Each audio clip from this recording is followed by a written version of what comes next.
Thank you. My name is Michael Purpura. I'm a resident of Middletown, New Jersey. I'm a husband and father of 3 and a business owner. I am also a firearms enthusiast. Together with my son, we are active in the shooting sports of trap and skeet, US PSA, and IDPA pistol shooting. Practically everything that I was going to say has been addressed. I had lengthy comments to make, and I didn't bring them because I didn't want to have it felt as I was lecturing to you. Last night and then earlier today, so I didn't bring those comments. Last night and then a little bit earlier, members have asked you whether or not you shoot or ever shot a gun or own a gun, and I'm not going to do that. And my comment now is not meant to be flip. You've heard people talking about addressing mental illness, and it's clearly an issue. We have a violence issue. We don't have a gun issue. We have a violence issue. Mental illness is something that definitely needs to be addressed. However, if you're going to go the route of additional gun legislation, what I would implore you to do is be educated about firearms. Education is going to solve this problem. Okay, knee-jerk reactions won't. Banning magazines won't solve it. Banning online sales of ammunition is not going to solve it. Get educated about firearms. Go to a firing range. Go to a gun range. I'll take you as a guest. There, in a safe, controlled environment, you can learn about our sport. You can learn about how we practice in a safe manner. You'll learn about the laws and how we deal with them and how we deal with the unintended consequence of such a law. I own a house with my wife. I own cars with my wife. We own them jointly. If I were to buy a pistol, I need a permit in my name. I have it. My wife also has a firearms ID card. Sure, if I could just ask you to sum up, please. If I were to buy a pistol, she would not be allowed to take it to the range where we're members.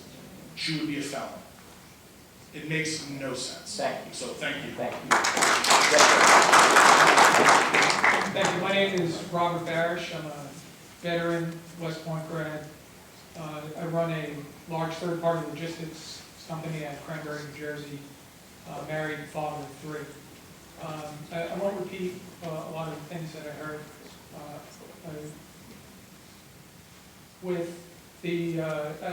I heard a comment a couple of times that we need to get the guns off the street.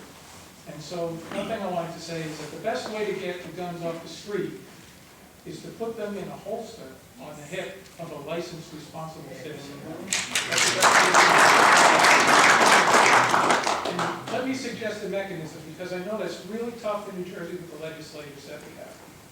But the reason why people in this room can't get a permit to carry in New Jersey is because of something in the law called justifiable need. And justifiable need right now has an impossible standard to meet. Nobody can meet it. That's why hardly anyone has a carry permit in New Jersey. But what the governor could do is he could issue an executive order that states that self-defense is sufficient to meet the requirement of justifiable need. If he were to do that, because he can use an executive order to further define the law. If he did that, then people would still have to go through the rest of the process, still have to have the background check, the mental health check, still would have a training requirement that's required by New Jersey law, and still have to demonstrate that they understand the laws in New Jersey of using force and deadly force. Thank you, sir. If you could sum up, please. Thank you. Okay, so in summary, please, if you could suggest to him that that is a possibility. Thank you. Hello, thank you for this opportunity. I'm here as a representative of 1 Million Moms for Gun Control, the New Jersey chapter. I'm a mom to 3 small children who attend elementary and preschool. I'm overwhelmed with sadness when I think of the world my kids are growing up in. For many reasons, this generation is growing up with far too many worries. I cannot tell you how many young children I know who suffer from anxiety disorders. They worry about trees falling on their homes during hurricanes. They worry about not washing their hands and dying of the flu. They worry about standardized tests. They worry about having to participate in lockdown and active shooter drills at school. They worry about it not being a drill next time. It doesn't seem fair to take away their childhood.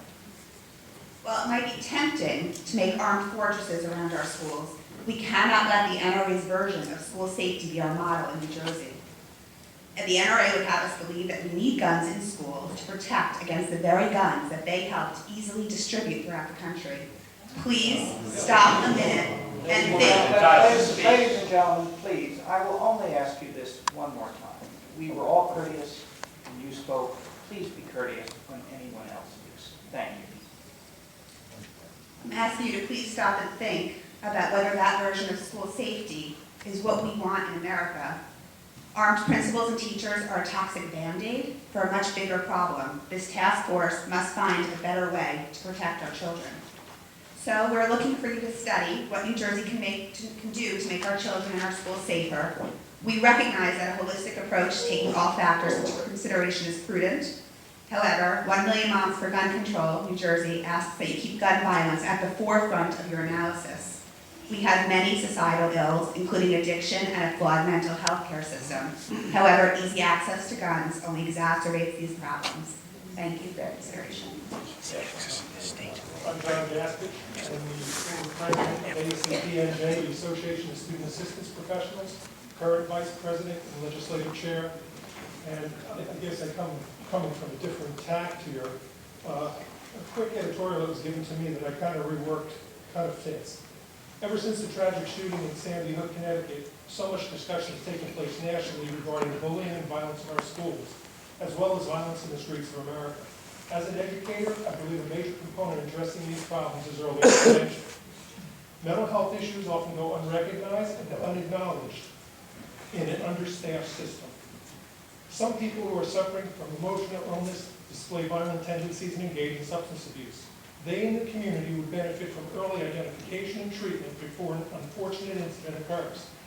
For the past 25 years in the state of New Jersey, there have been specially trained school personnel called Student Assistance Coordinators, or SACs, that are educated in the areas of substance abuse, eating disorders, emotional health concerns, and many have been tasked to lead the charge for the anti-bullying movement as well. Over 500 were employed in the late 80s, and now the number is under 300. Economics has threatened to push them into extinction, but many districts see the need every day for these people and have the foresight to keep these 300 SACs employed.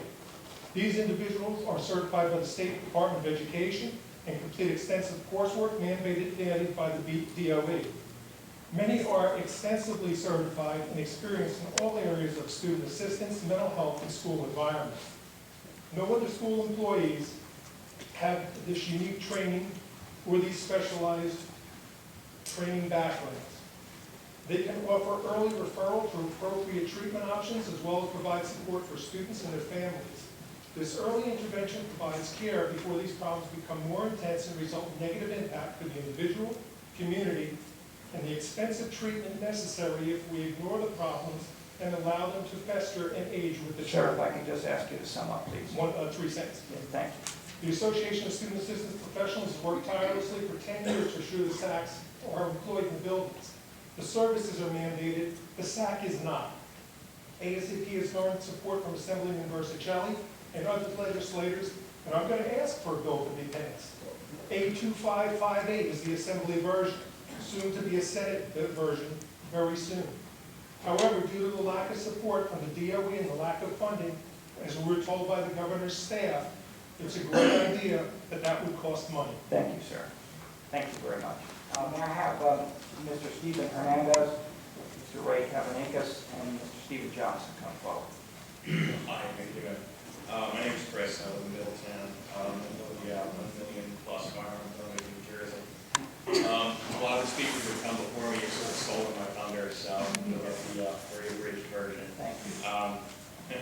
I'm also happy to hear, one thing that I've really been reading in newspapers, but I've heard brought up a lot here today, is the mental health aspect and the antidepressants. There was a list that I don't have in front of me, but it seems that many of the shootings done by these young adolescent males these young adolescent males were also on antidepressants and medications, and it just doesn't seem to be coming to the forefront. It's all about guns and what we do about guns. Well, as many of the people here have spoken, the process of obtaining a firearms ID and a pistol permit in New Jersey is a lengthy and onerous process. It's expensive, Fingerprints cost $140 at Norfolk. It's $20 to send my permit into the New Jersey State Police.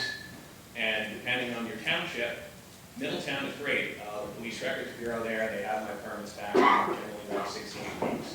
If you live in Patterson, it can be a year and a half. When I lived in Jersey City, it was regularly 6 months. It's been said before, right delayed will the right denied, and I believe that. So I'm just If I could put that to the sum up. I will. My point is that New Jersey gun owners take great pains to follow the law and have to go through many hurdles and just exercise the right to own a firearm. Whatever their intent, these proposed restrictions will only affect us, not the people we're trying to stop. Criminals and mentally ill people are stopped at the application process, just like the shooter in Connecticut was when they did a background check on him. Unfortunately, the authorities never followed up to find out why he was